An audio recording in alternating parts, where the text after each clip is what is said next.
Hello అండి, అందరికీ welcome to Padma Prasad blogs. అందరికీ శ్రీకృష్ణ జన్మాష్టమి శుభాకాంక్షలు. నేనైతే కనుక ఆ కన్నయ్యకి ఎంతో ఇష్టమైన 5 ప్రసాదాలు పెట్టాను. అందులో ఒక ప్రసాదాన్ని నేను మీతో షేర్ చేసుకుంటాను. రండి, ఎలా చేశానో చూసేద్దాం. చాలా ఈజీగా 10 నిమిషాల్లో చేసేసుకోవచ్చు. ముందుగా కడాయి పెట్టుకొని ఒక 2 స్పూన్లు నెయ్యి వేసుకొని దాంట్లో 3 స్పూన్ల వరకు జీడిపప్పు ముక్కలుగా కట్ చేసి వేసుకుంటే బాగుంటుంది. జీడిపప్పు పప్పులుగా కాకుండా ముక్కలుగా వేసి చూడండి, పాయసం చాలా బాగుంటుంది. వీటన్నిటిని కూడా దోరగా వేయించేసుకోవాలి. కన్నయ్యకి పాలతో చేసిన ఏ ప్రసాదాలన్నా కూడా చాలా ఇష్టం. మనకి ఎక్కువ టైం లేనప్పుడు ఇలా ఈ రవ్వ ప్రసాదాన్ని చేసి పెట్టండి, చాలా బాగుంటుంది. కన్నయ్యకి కూడా భలే నచ్చుతుంది. జీడిపప్పు చక్కగా వేగిపోయినాయి కదా, వీటిని తీసేసి ఇప్పుడు అదే కడాయిలో 1 కప్పు బొంబాయి రవ్వ వేసుకుంటున్నాను. నేను రవ్వని దోరగా గోల్డెన్ కలర్ వచ్చేదాకా సిమ్లో పెట్టి వేయించుకుంటే రవ్వ పాయసం మంచి టేస్ట్ వస్తుంది. మర్చిపోకుండా అండి, సిమ్లోనే వేయించుకోవాలి. హైలో పెడితే రవ్వ రంగు మారిపోతుంది, చేదొచ్చేస్తుంది పాయసం.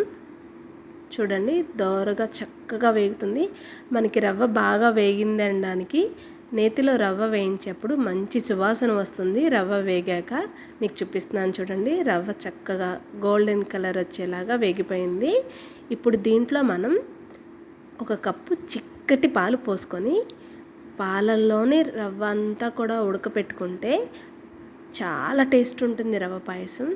ఒక్కొక్క కప్పు పోసుకుంటూ రవ్వ మొత్తాన్ని కలుపుకుంటూ, ఉండలు అసలు ఏం కట్టవండి, కంగారు పడవసరం లేదు. నిదానంగా మనం కప్పు పాలు పోసుకుంటూ రవ్వ ఉడకపెట్టుకుంటూ ఉంటే చక్కగా రవ్వ పాయసం చాలా అమృతంలాగా భలే వస్తుంది. మీరు చూస్తున్నారా, 1 కప్పు పోసి కలిపాను, కొంచెం దగ్గరగా అయింది కదా. ఇప్పుడు ఇంకో కప్పు పోసి కలుపుకుంటున్నాను. అలా కలుపుతూ మనం పాలలోనే రవ్వ ఉడకపెట్టుకుంటూ ఉంటే కమ్మని రవ్వ పాయసం అయితే చాలా బాగుంటుంది. సాయంత్రం తిన్నా కూడా మనం చేసుకునే థిక్నెస్ బట్టి అలాగే ఉంటుందండి, అస్సలు గట్టిపడదు. ఇప్పటికి నేను 2 కప్పులు పోసాను. రవ్వ అంతా కూడా చక్కగా ఉడికిపోయి దగ్గరగా అయిపోయింది. ఇప్పుడు ఇంకొక కప్పు కూడా పోసుకుందాం. చిక్కటి పాలు పోస్తుంటే చాలా బాగుంటుంది. మొత్తం అంతా కూడా పాలల్లోనే ఉడకపెట్టుకుంటే రవ్వ పాయసం చాలా బాగుంటుంది. మొత్తం ఒకసారి కలిపేసుకొని ఎక్కడైనా మీకు ఉండల్లాగా అనిపిస్తే గరిటెతో నిదానంగా మెదిపేసుకుంటే ఉండలు లేకుండా చక్కగా అయిపోతుంది. మొత్తం అంతా కూడా కలిసేటట్టు ఒక 2 నిమిషాలు కలిపేసుకుందాం. చూసారా, మొత్తం ఉండలు లేకుండా మొత్తం అంతా కూడా కలిపేసాను. ఈ థిక్నెస్ వచ్చింది కదా. ఇప్పుడు దీంట్లో మనం ఏ కప్తో అయితే మనం రవ్వ వేసుకున్నామో అదే కప్తో మనం 4 కప్పులు పాలు పోసుకున్నాము. అదే కప్తో నేను 3/4 కప్ పంచదారను వేసుకుంటున్నాను. మీ స్వీట్కి తగ్గట్టు ఇంకొంచెం కూడా వేసుకోవచ్చు.